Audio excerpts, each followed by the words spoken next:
স্বামী যখন বাজারে যায় তারপরেও কিন্তু তার থেকে অনুমতি নিতে হয়, কি বলেন কথা ঠিক কিনা?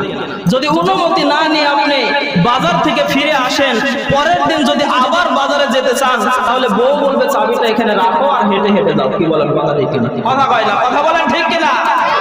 এই সমস্ত ঈমানি চরিত্র নিয়ে, এই সমস্ত আমল নিয়ে কাল কিয়ামতের ময়দানে জান্নাত আশা করা আমার জন্য বোকা। আল্লাহ পাক রব্বুল আলামিন বলেন, ইয়া রাসূলুল্লাহ, ইয়া হাবিবাল্লাহ, আপনি প্রত্যেকটা মা বোনের কাছে পৌঁছায়া দেন।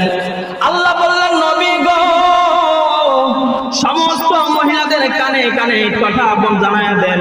বলে পুরুষেরা প্রত্যেকটা দিন বছরের পর বছর আমল করার পরেও কিয়ামতের ময়দানে তারা জান্নাত পাবে কিনা এই কথার কোনো গ্যারান্টি নাই, কি বলেন কথা ঠিক কিনা?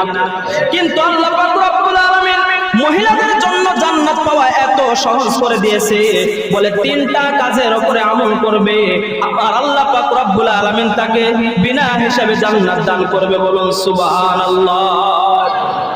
মায়ার নবী ডাক দিয়ে বলতেছেন, ইয়া জনাব, দুনিয়ার জমিনে পুরুষ এত আমল করে কিয়ামতের ময়দানে জান্নাত পাবে না, কিন্তু মহিলাদের জন্য জান্নাত পাওয়া এত সহজ কেন?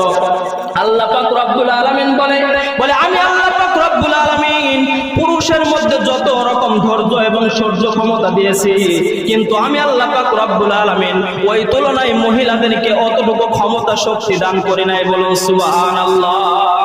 যদি পুরুষের তুলনায় যদি মহিলারও ওই পরিমাণ শক্তি থাকতো, আমার মনে হয় 100%-এর মধ্যে 95% পুরুষই বইয়ের কাছে কাবু হইতো, কি বলেন কথা ঠিক কিনা?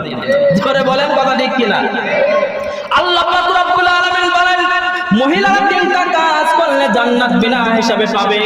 তার মধ্যে 1 নাম্বার কাজ হলো তারা যদি স্বামীর খেদমত করে, 2 নাম্বার কাজ হলো যদি রমজান মাসের মধ্যে রোজা রাখে, আর 3 নাম্বার কাজ হলো তার যৌবনের হেফাজত করে যদি সঠিক সময়ে তার স্বামীর হাতে তার যৌবনটা তুলে দিতে পারে। আমার আল্লাহ পাক রব্বুল আলামিন তাকে কিয়ামতের ময়দানে বিনা হিসাবে জান্নাত পুরস্কার দেবে। বলুন সুবহানাল্লাহ। হযরত খাদিজা রাদিয়াল্লাহু তাআলা আনহা আবদার করলেন, মৃত্যুর পর আমি 3টা জিনিস চাই। মায়ার নবী ডাক দিয়ে বলতেছেন, ও খাদিজা, কি জিনিস চাও আমাকে বলো। হযরত খাদিজা রাদিয়াল্লাহু তাআলা আনহা ডাক দিয়ে বলতেছেন, ইয়া রাসূলুল্লাহ, দুনিয়ার জমিনে আমি কিছু চাই না, কিন্তু যখন আমি দুনিয়ার শেষ নিঃশ্বাস ত্যাগ করব 3টা জিনিস চাই। তার মধ্যে 1 নাম্বার কাজ হলো যখন আমাকে দাফন করা হবে আমার জন্য কাফন কেনার কোনো দরকার নাই। বলে আপনার একটা জুব্বা মোবারক কেটে আমার জন্য আপনি কাফন বানিয়ে দেবেন। বলুন সুবহানাল্লাহ।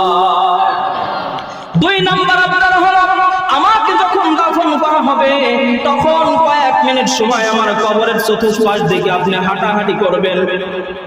মায়ের নবী ডাক দিয়ে বলতেছেন, ও খাদিজা, 1 নাম্বার কাজ বললাম আমার জুব্বা দিয়ে তোমার কাফন বানাইতে হবে। 2 নাম্বার আবদার হইল তোমাকে যখন দাফন করা শেষ হবে তখন তোমার কবরের আযাব কবরের চতুর্পাশ দিয়ে ঘোরাঘুরি করতে হবে। 3 নাম্বার আবদার হলো আমাকে যখন দাফন করা শেষ হয়ে যাবে সমস্ত মানুষ যখন চলে আসবে তখনই তো আমার কবরের আযাব শুরু হয়ে যাবে। মুসলমান ইমানদার আল্লাহর গোলাম দুনিয়ার একটু ক্ষমতা পেয়ে চেয়ারের লোভ পেয়ে আপনি ইসলামকে ভুলে যাইতেছেন, কবরের আযাবকে ভুলে যাইতেছেন। একবার আমি আপনি চিন্তা করছি না মৃত্যুবরণ করার পর আমার এই টাকা পয়সা কোনো কিছুই কাজে আসবে না, কোনো শক্তিই কাজে আসবে না। আজরাইলের আযাব যখন শুরু হয়ে যাবে, যখন কবরের ময়দানে ফেরেশতাদের আযাব যখন শুরু হয়ে যাবে তখন এই দুনিয়ার কোনো শক্তি টাকা পয়সার অহংকার কিছুই থাকবে না। কথা বলেন ঠিক কিনা? মায়ার নবী ডাক দিয়ে বলতেছিল, খাদিজা, 3টা জিনিস চাইলা, কেন চাইলা এই কথা তো তুমি বললা না। হযরত খাদিজা রাদিয়াল্লাহু তাআলা আনহা ডাক দিয়ে বলতেছেন, ইয়া রাসূলুল্লাহ, আমি যখন মৃত্যুবরণ করব আপনার জুব্বা দিয়ে যখন আমার কাফন আপনি বানাবেন তাহলে কোনো ফেরেশতার সাহস নাই যে আমার কবরের মধ্যে আযাব হয়।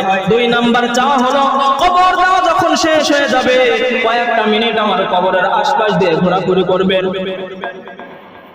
কবরের ময়দানে যখন আশপাশ দিয়ে চতুর্দিক দিয়ে যখন ঘোরাফেরা করবেন তখন কোনো ফেরেশতার সাহস নাই যে আমার কবরের ময়দানে আযাবের ব্যবস্থা করে। মুসলমান ইমানদার আল্লাহর গোলাম 3 নাম্বার আবদার হলো যখন সমস্ত মানুষ চলে আসবে তখন 3টা প্রশ্ন করা হবে। কয়টা প্রশ্ন? সবাই বলেন, কবরের ময়দানে কয়টা প্রশ্ন করা হবে?